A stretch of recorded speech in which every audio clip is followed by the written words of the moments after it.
Friends, first year electrician question paper आपके screen पे आ गया है। उससे पहले वीडियो को जिन्होंने भी लाइक नहीं किया है तो सभी एक बार वीडियो को लाइक कर दीजिए और ज़्यादा से ज़्यादा शेयर कीजिएगा। जितने भी आपके इलेक्ट्रीशियन फर्स्ट ईयर के दोस्त हैं सभी की मदद करने के लिए इस पेपर को अपने सभी दोस्तों के साथ में शेयर करना, सभी ग्रुप में शेयर कर दीजिएगा इस पेपर को। पहला क्वेश्चन है, इलेक्ट्रिक बेल्स पर कौन सा विद्युत प्रभाव कार्य करता है। देखिए, जो इलेक्ट्रिक बेल्स होता है ना, उसमें चुंबकीय प्रभाव, मैग्नेटिक इफेक्ट जो है वो कार्य करता है। Right answer option number A होगा। फटाफट से आंसर बताऊंगा मैं आपको, टाइम बहुत कम है, बहुत सारे पेपर का सोल्यूशन करवाना है मुझे, इसलिए समय कम है, इसलिए फटाफट से आंसर बताऊंगा। आप सभी आंसर को नोट डाउन कर लीजिएगा, बाद में रिवीजन करने में आपको मदद होगा। ठीक है। सेकंड नंबर क्वेश्चन है, डीप सोल्डिंग विधि का उपयोग क्या होता है। डीप सोल्डिंग विधि का उपयोग होता है पीसीबी पर छोटे छोटे घटकों की सोल्डरिंग करने से। Soldering miniature components on PCB. यहाँ पे right answer option number B हो जाएगा। पूरा पेपर देखना है सभी को, स्किप नहीं करना है। पेपर आपके शिफ्ट में यही पेपर आने वाला है। क्वेश्चन नंबर 3 पूछा है, आईसीडीपी मुख्य स्विच का उपयोग कहाँ किया जाता है। आईसीडीपी मुख्य स्विच का उपयोग एकल फेज घरेलू स्थापना में किया जाता है। सिंगल फेज डोमेस्टिक इंस्टॉलेशन में होता है इसका यूज। डी नंबर ऑप्शन यहाँ पे आपका राइट आंसर हो जाएगा। नेक्स्ट क्वेश्चन देखिएगा। अगला क्वेश्चन है, विद्युत चुंबक की ध्रुवता को कौन सा कारक प्रभावित करता है। विद्युत चुंबक की ध्रुवता को धारा की दिशा, डायरेक्शन ऑफ करंट जो है वो प्रभावित करती है। ए नंबर ऑप्शन यहाँ पे राइट आंसर होगा इस क्वेश्चन में। नेक्स्ट क्वेश्चन है, क्वेश्चन नंबर 5 आपके स्क्रीन पे, कौन सा डिवाइस इग्निशन वोल्टेज प्रदान करता है और एचपीएसवी लैंप के चौक के रूप में कार्य करता है। तो ये करता है दोस्तों रिसाव ट्रांसफार्मर, जो लीक ट्रांसफार्मर होता है ना, ये इग्निशन वोल्टेज प्रदान करता है और एचपीएसवी लैंप में चौक के रूप में कार्य करता है। Right answer option number D हो जाएगा, लीक ट्रांसफार्मर इसको बोलते हैं। अगला क्वेश्चन देखिएगा। क्वेश्चन नंबर 6 पूछा है, यदि ओपन सर्किट फॉल्ट होता है तो इलेक्ट्रोलाइटिक कैपेसिटर का क्या प्रभाव होता है। अगर यह ओपन सर्किट फॉल्ट है ना, तो इलेक्ट्रोलाइटिक कैपेसिटर काम नहीं करेगा, it will not function. C number option यहाँ पे करेक्ट आंसर हो जाएगा। अगला क्वेश्चन है, चित्र में दिखाए गए प्रतीक का नाम। यहाँ पे ये जो प्रतीक दिख रहा है ना, सिंबल, ये किसका है ये बताना है। तो ये है दोस्तों प्लग और सॉकेट का। किसका है?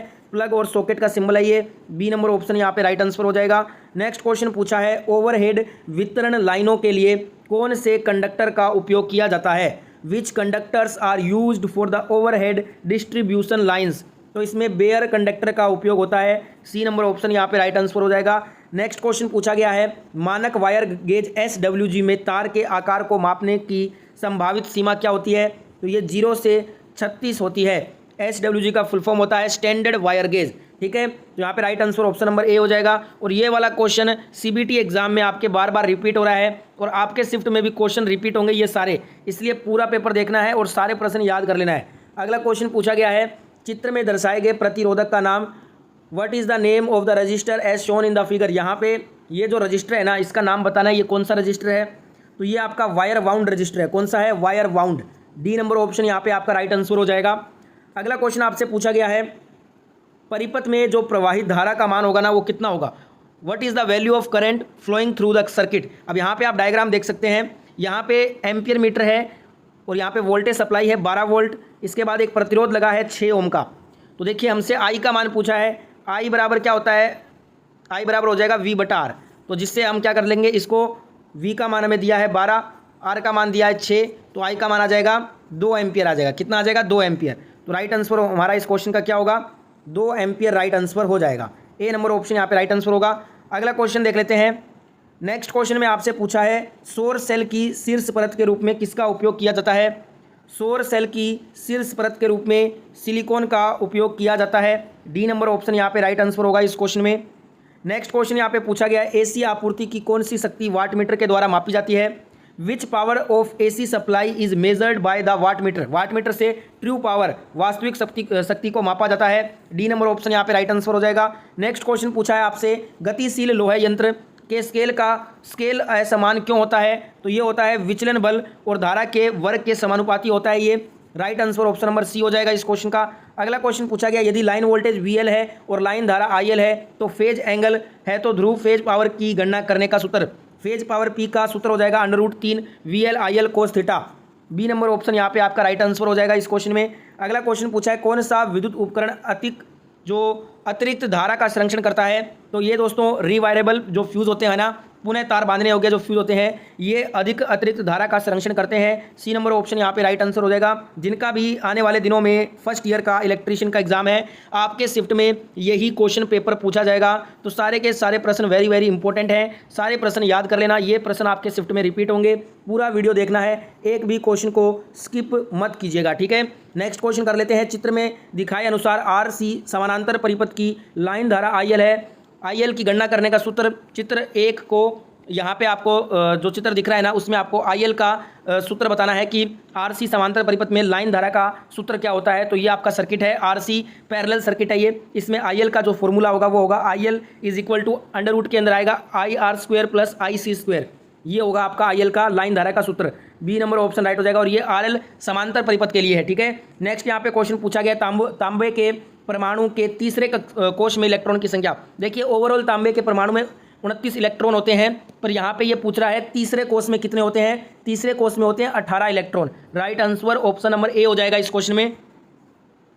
अगला क्वेश्चन पूछा है चित्र में दिखाए अनुसार प्रतीक का नाम बताओ। यहाँ पे ये जो चित्र दिख रहा है ना, ये किस प्रतीक का है ये आपको बताना है। तो ये आपका multi position switch single pole, ये बहुस्थिति एकल ध्रुव स्विच है। Right answer option number A होगा इस क्वेश्चन में। नेक्स्ट यहाँ पे क्वेश्चन पूछा है जैसा कि चित्र में दिखाया गया है पावर ट्रांसफार्मर में भाग का नाम बताओ। यहाँ पे what is the name of the part in power transformer as shown in the figure. ये जो आपको चित्र दिख रहा है ना, ये पावर ट्रांसफार्मर का कौन सा भाग है। तो ये आपका बुखोल्स रिले, ये बुखोल्स रिले वाला भाग है। बी नंबर ऑप्शन राइट हो जाएगा। अगला क्वेश्चन यहाँ पे पूछा है कार्बन जस्ता शुष्क सेल में कौन सा विद्युत अपघट्य उपयोग किया जाता है। Which electrolyte used in carbon zinc dry cell. तो इसमें अमोनियम क्लोराइड का यूज होता है। बी नंबर ऑप्शन यहाँ पे आपका राइट आंसर हो जाएगा इस क्वेश्चन में। नेक्स्ट क्वेश्चन यहाँ पे पूछा गया ट्रांसफार्मर तेल के क्रेकल परीक्षण द्वारा किसका निर्धारण किया जाता है। Which is determined by the crackle test of transformer oil. इससे मॉइस्चर नमी का निर्धारण होता है। यहाँ पे right answer option number C हो जाएगा। अगला क्वेश्चन पूछा है ट्रांसफार्मर में बुखोल्स रिले के शीर्ष फ्लोट स्विच का कार्य क्या होता है। ट्रांसफार्मर में बुखोल्स रिले के शीर्ष फ्लोट स्विच का कार्य होता है, ये अतिवारक की स्थिति में सक्रिय करता है। Activate at overloading condition, overloading में ये एक्टिवेट हो जाता है। डी नंबर ऑप्शन यहाँ पे हमारा राइट आंसर होगा इस क्वेश्चन का। अगला क्वेश्चन पूछा है यदि अर्थ पाइप की लंबाई बढ़ जाती है तो अर्थ के प्रतिरोध का मान क्या होगा। what will happen to the value of earth resistance if length of the earth pipe is increased। ये कल भी क्वेश्चन आया था, आज भी क्वेश्चन आया है, इसलिए बोल रहा हूँ शिफ्ट टू शिफ्ट आपके क्वेश्चन बार बार बोल रहा हूँ रिपीट हो रहे हैं, इसलिए आपके शिफ्ट में ये सारे क्वेश्चन रिपीट होंगे। आपको पूरा वीडियो देखना है और याद कर लेना है सारे क्वेश्चन। देखिए अर्थ पाइप की लंबाई बढ़ेगी ना तो उसका प्रतिरोध क्या हो जाएगा, घटेगा, डिक्रीज होगा। ए नंबर ऑप्शन यहाँ पे राइट आंसर हो जाएगा। अगला क्वेश्चन पूछा है अपशिष्ट के निपटान की कौन सी विधि बहुत अधिक ऊर्जा बचाती है। ये भी कल क्वेश्चन पूछा था, आज फिर से रिपीट हुआ है। जो रिसाइकलिंग होती है ना, ये अपशिष्ट के निपटान की रिसाइकलिंग वो विधि है जो बहुत अधिक एनर्जी को सेव करती है। ए नंबर ऑप्शन यहाँ पे आपका राइट आंसर हो जाएगा। अगला यहाँ पे क्वेश्चन पूछा गया आपसे अस्थायी प्रतिष्ठानों के लिए कौन सी वायरिंग उपयुक्त होती है। Which wiring is suitable for temporary installation, उसके लिए क्लीट वायरिंग सूटेबल होती है। ए नंबर ऑप्शन यहाँ पे राइट आंसर हो जाएगा। नेक्स्ट क्वेश्चन यहाँ पे पूछा गया यदि डेल्टा कनेक्शन में लाइन करंट 20 एम्पियर है तो फेज करंट का मान क्या होगा। What is the value of phase current if the line current is 20 ampere in delta connection. तो इसमें देखिए डेल्टा कनेक्शन है ना, उसमें लाइन करंट अगर 20 एम्पियर है तो फेज करंट हो जाएगा 11.55 एम्पियर। कितना हो जाएगा 11.55 ampere. Right answer option number A होगा। अब इसके लिए सारे फॉर्मूले मैंने आपको इलेक्ट्रीशियन वो जो प्रैक्टिस सेट थे सभी में मैंने बताए हैं, तो 50 से ज़्यादा वीडियो है, प्लेलिस्ट मिल जाएगी आपको, उसमें आप पूरी बेसिक से लेकर एडवांस इलेक्ट्रीशियन फर्स्ट ईयर की थ्योरी कंप्लीट से मैंने आपको समझाया है, सारे फॉर्मूले भी बताए हैं, ठीक है। नेक्स्ट यहाँ पे क्वेश्चन पूछा गया है मैग्नेटोमोटिव फोर्स एमएमएफ की इकाई क्या होती है। What is the unit of magnetomotive force MMF. MMF का इकाई होती है एम्पियर टर्न्स। क्या होता है, एम्पियर टर्न्स होता है। सी नंबर ऑप्शन यहाँ पे करेक्ट आंसर हो जाएगा। अगला क्वेश्चन पूछा गया है 5S संकल्पना में निम्न में से कौन सा चरण जो है ना वो चरण को इंगित करता है। देखिए स्टैंडर्डाइजेशन को इंगित करता है। स्टेप नंबर 4 कौन सा करता है, स्टेप 4 करता है। बी नंबर ऑप्शन यहाँ पे करेक्ट आंसर हो जाएगा। अगला क्वेश्चन पूछा है चित्र में दिखाए गए मीटर का नाम। यहाँ पे ये जो मीटर आपको शो हो रहा है ना, ये कौन सा मीटर है ये बताना है। तो ये होता है दोस्तों AC and DC multimeter voltmeter. ये AC और DC मल्टी रेंज वोल्टमीटर है ये AC और DC प्रकार का। सी नंबर ऑप्शन यहाँ पे करेक्ट हो जाएगा। अगला क्वेश्चन यहाँ पे पूछा गया है फ्लैशर की वर्तमान वहन क्षमता क्या होगी यदि प्रत्येक पंक्ति में करंट 20 मिली एम्पियर है। What is the current carrying capacity of flasher if the current is 100 milliampere in each row. अब यहाँ पे आपने डायग्राम देख लिया है, ये बोल रहा है फ्लैशर की वर्तमान यानी कि करंट वहन क्षमता आपको बतानी है। अगर प्रत्येक पंक्ति में करंट कितना बह रहा है 100 मिली एम्पियर है तो ये हो जाएगा आपका 300 milliampere. Right answer option number B हो जाएगा, क्योंकि आप यहाँ पे देख सकते हैं 3 पंक्तियाँ हैं, एक में 100 है तो 3 में कितनी आ जाएगा 100 एम्पियर आ जाएगा। अगला यहाँ पे क्वेश्चन पूछा है प्रतिरोधकता की ऐसा इकाई क्या होती है, व्हाट इज द ऐसा यूनिट ऑफ रेजिस्टिविटी, इसका ऐसा यूनिट होता है ओम मीटर। क्या होता है, ओम मीटर होता है। सी नंबर ऑप्शन राइट हो जाएगा। मैंने एक सारी यूनिट पे वीडियो बनाया था जिसमें फर्स्ट ईयर और सेकंड ईयर के अंदर जितनी भी यूनिट है ना, वो एक 10 मिनट की वीडियो अपलोड है चैनल पे, वो चेकआउट कर लो। उससे हर शिफ्ट में क्वेश्चन आ रहे हैं, उसमें मैंने सारी यूनिट बता दी है एक ही वीडियो के अंदर, वो जरूर देखकर जाना। अगला यहाँ पे क्वेश्चन पूछा गया है संधारित्र में धारिता का मान कौन सा कारक निर्धारित करता है, which factor is determining the value of capacitance in capacitor. तो ये करता है एरिया ऑफ प्लेट्स, प्लेटों का जो क्षेत्रफल होता है ना, वो संधारित्र में धारिता का मान को निर्धारित करने का काम करता है। सी नंबर ऑप्शन यहाँ पे राइट आंसर हो जाएगा। नेक्स्ट यहाँ पे क्वेश्चन आपसे पूछा है कि सूत्र m बराबर जेड आई टी में अक्सर z क्या दर्शाता है। जो m बराबर जेड आई टी फॉर्मूला होता है, इसमें जो z है ना, ये विद्युत अपघट्य का ECE ये दर्शाता है। तो यहाँ पे right answer option number B हो जाएगा। अगला यहाँ पे क्वेश्चन पूछा गया है पावर वायरिंग के लिए केबल का आकार कैसे तय किया जाता है। पावर वायरिंग के लिए केबल का आकार लोड करंट से तय होता है। सी नंबर ऑप्शन यहाँ पे राइट आंसर हो जाएगा। अगला क्वेश्चन पूछा गया है भारत में सिंगल फेज घरेलू आपूर्ति के लिए रेटेड AC वोल्टेज क्या है। भारत के अंदर सिंगल फेज घरेलू आपूर्ति के लिए रेटेड AC वोल्टेज 240 वोल्ट है और साथ में फ्रीक्वेंसी है 50 हर्ट्ज। ठीक है, राइट आंसर ऑप्शन नंबर ए हो जाएगा। अगला यहाँ पे क्वेश्चन पूछा है गीले चक्की में किस प्रकार की मोटर का उपयोग होता है, capacitor start induction run motor का। Right answer option number B हो जाएगा। कल भी ये क्वेश्चन आया था और आज ये क्वेश्चन फिर से रिपीट हुआ है। शिफ्ट टू शिफ्ट क्वेश्चन बहुत ज़्यादा रिपीट हो रहे हैं अब।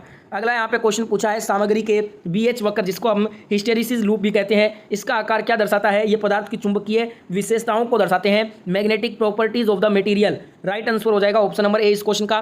ट्रेड इलेक्ट्रिशियन थ्योरी के 138 क्वेश्चन कंप्लीट हो चुके हैं। अब जो WC के क्वेश्चन पूछे गए हैं 1 से 6 क्वेश्चन वो देख लेते हैं। वर्कशॉप कैलकुलेशन एंड साइंस का पहला क्वेश्चन पूछा गया है पानी का क्वथनांक क्या होता है, what is the boiling point of water. Water जो है इसका बॉइलिंग पॉइंट होता है 100 डिग्री सेंटीग्रेड, इस पे पानी उबलना शुरू हो जाता है। बी नंबर ऑप्शन यहाँ पे राइट आंसर हो जाएगा।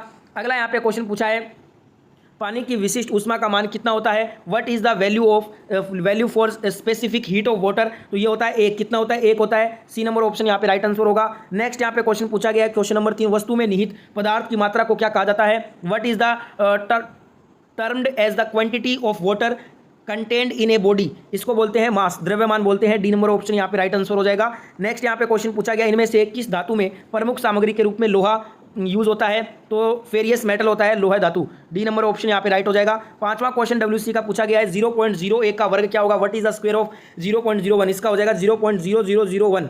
ठीक है, डी नंबर ऑप्शन राइट हो जाएगा। बहुत ही आसान WC के क्वेश्चन आ रहे हैं, लगभग क्वेश्चन रिपीट ही होते हैं शिफ्ट टू शिफ्ट। कल भी SC WC के क्वेश्चन आए थे, आज भी वही आ रहे हैं। अगला क्वेश्चन पूछा गया तृतीय ऑर्डर लीवर का कौन सा उदाहरण होता है, which is example for third order liver. तो फॉर स्पेस जो है ना, ये तृतीय ऑर्डर लीवर का उदाहरण है। ए नंबर ऑप्शन यहाँ पे राइट हो जाएगा। WC के 1 से 6 क्वेश्चन कंप्लीट हो गए हैं। ड्राइंग के 1 से 6 क्वेश्चन देख लेते हैं। ड्राइंग का पहला क्वेश्चन पूछा है identify the name of tool, उपकरण का नाम पहचाने। ये जो उपकरण है ये कौन सा है, तो ये है आपका बॉल पिन हैमर। कौन सा है, बॉल पिन हैमर है। सी नंबर ऑप्शन यहाँ पे राइट आंसर हो जाएगा। नेक्स्ट क्वेश्चन नंबर 2 पूछा गया है ड्राइंग का सामग्री के पारंपरिक प्रतीक को पहचाने। यहाँ पे देखिएगा ये कौन सी सामग्री है। ये सारे क्वेश्चन मैंने ड्राइंग में करवाए हैं आपको। ड्राइंग वाली फर्स्ट ईयर ओल्ड ट्रेड की वीडियो चेकआउट कर लेना, उसमें ये सारे क्वेश्चन मिल जाएंगे, वहीं से आ रहा है सारे ड्राइंग का क्वेश्चन। तो ये जो सामग्री है ना वो आपका कॉन्क्रीट है। क्या है, कॉन्क्रीट ठोस जिसको बोलते हैं। नेक्स्ट यहाँ पे पूछा है IS मानक के अनुसार कौन सा single stroke vertical letter A सही लिखा हुआ है। IS मानक के अनुसार ये जो है ना सिंगल स्ट्रोक वर्टिकल लेटर में सही लिखा हुआ है। ठीक है, नेक्स्ट यहाँ पे क्वेश्चन है सामग्री के पारंपरिक प्रतीक को पहचानिए।